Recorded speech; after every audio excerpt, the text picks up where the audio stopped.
너 그거 알아? 오늘 알려드릴 그림은 초등학교 교실 벽에도 걸려있을 법한 흔한 정물화 그림 같지만 엄청난 고가를 자랑하는 고흐의 해바라기입니다.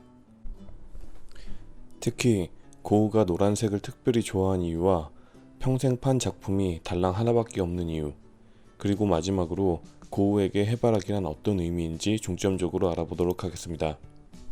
가끔 고흐와 고갱을 헷갈려 하시는 분들이 있는데 이들이 같은 고씨의 같은 외자 이름이라서 그런 것일 수도 있지만 실제로 두 화가는 개인적으로 상당히 친분이 두터워 화풍 자체는 달랐어도 서로 간의 작품 세계에 많은 영감과 영향을 받았기 때문입니다. 해바라기는 고흐 그 자신을 토영하여 그린 것이라고도 볼 수 있는 작품인데요.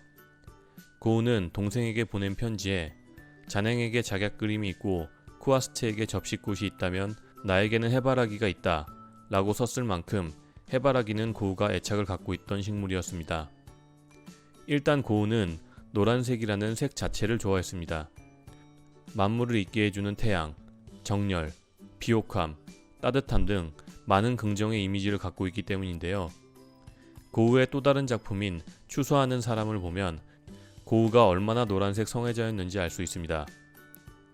고흐가 해바라기를 그린 작품은 꽤 많이 있는데요. 대표적으로는 파리에 있던 시절에 그렸던 해바라기 시리즈와 아르레에 있었던 시기의 해바라기 시리즈가 유명합니다.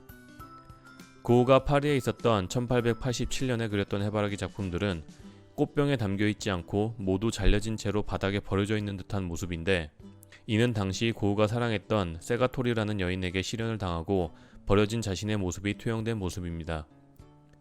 고흐는 그의 동생 테오에게 많은 편지를 보냈고 사후에 테오의 아내가 이 편지들을 세상에 공개하면서 고흐가 당시에 어떤 생각과 감정들을 가지고 있었는지 비교적 정확하게 파악을 할 수 있었는데요.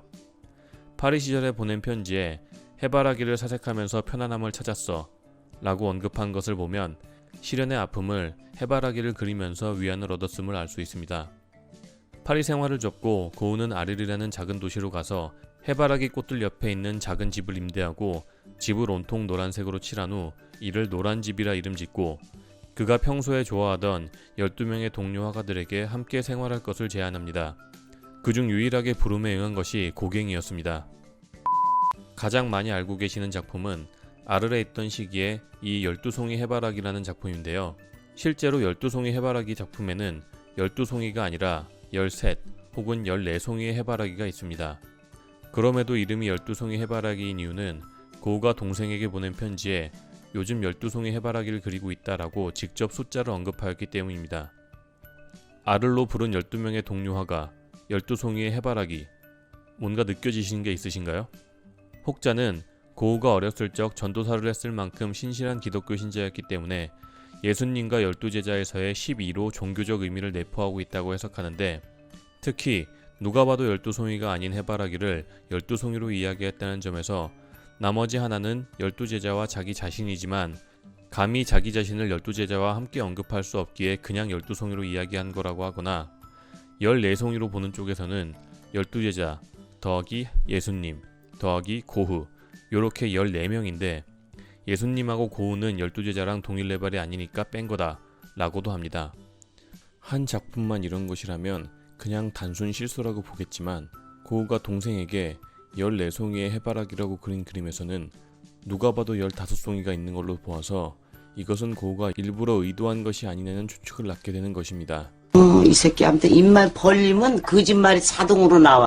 고흐가 평생 불안정한 정신 상태로 생활했기 때문에 단순한 실수라고 보는 견해도 있습니다.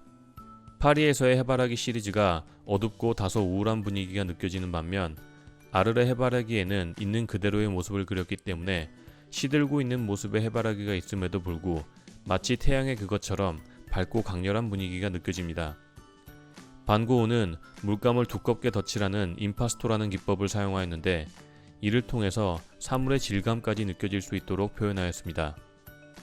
또한 동생에게 보내는 편지에 한 가지 색의 수많은 변주만으로도 이미지를 창조할 수 있었다 라는 편지의 내용에서 알 수 있듯이 크게 보면 다 똑같은 노란색 계열이지만 밝은 노란색, 어두운 노란색, 짙은 질감의 노란색, 옅은 질감의 노란색, 거친 노란색, 부드러운 노란색, 이런 노란색, 저런 노란색, 노란색 계열 하나만으로도 훌륭한 작품이 나올 수 있다는 것을 보여주었습니다.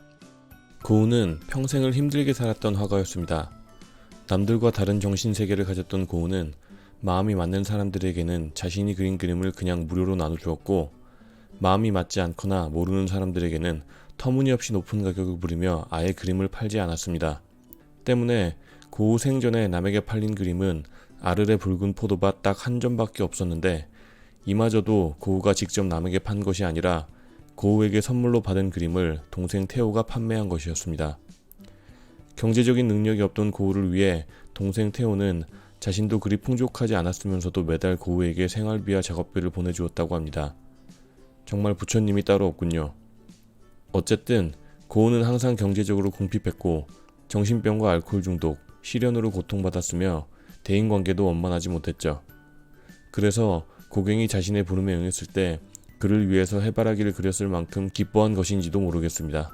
고흐가 사랑했던 노란색도 찬란함을 잃어버린 금빛, 가을에 쓸쓸히 지는 낙엽, 종교적으로는 유다가 예수님께 입맞춤을 할 때 입었던 옷의 색깔 등 부정적인 의미가 많아 일부 화가들은 노란색 사용을 터부시하는 경우도 있었던 색이었습니다. 하지만 세상 만물이 모두 양면성을 가지고 있듯이 고흐에게 노란색과 해바라기는 객관적으로는 그의 삶에서 찾아보기 어려웠던 희망과 열정, 생동감을 의미하는 것이었습니다. 고흐의 해바라기 그림에서 굳이 그림 자체의 구도나 배경, 숨겨진 의미 등을 많이 설명드릴 필요가 없는 이유도 고흐의 삶 그 자체가 이 그림이기 때문인 것 같습니다. 오늘도 시청해주셔서 감사합니다. 영상이 좋으셨다면 구독과 좋아요, 알림 설정까지 부탁드리고 댓글창에 알고 싶은 그림을 남겨주시면 최선을 다해 준비해보도록 하겠습니다.